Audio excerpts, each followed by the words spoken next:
our kids are needing us less and they're about to leave the nest. We're going through likely menopause or perimenopause at the same time. So all those hormones are hitting and we're feeling vulnerable. Our bodies are changing. We might feel a bit more invisible and we're fighting for our place or we're receding into the background. And then when your kids leave and you become less of a manager and more of a consultant, which is kind of our jobs at that point. And I think that's a fun way to look at it. Um, it is a time for reset. But I think the dread of an empty nest is far worse than the reality because there's very few women I've met, maybe 9 months in from the empty nest emptying, that aren't like, this is great. This is amazing. I'm not doing the laundry all the time. I'm not running to gymnastics and football and dealing with all this kid stuff.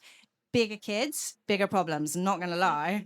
So it is different, but I think I would recommend, if anything, to prepare, because the other thing about when you hit the empty nest is that you're in a house with your partner. If you're still with a partner, maybe that's the first time you've spent real time together not talking about the kids.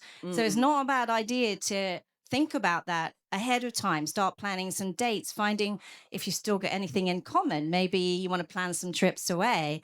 But I've known a lot of people. Silver divorce is kind of kicking up right now, and I think it's very easy to go into that new iteration of yourself feeling kind of feisty, embracing your effort filter, and realizing that no is a complete sentence.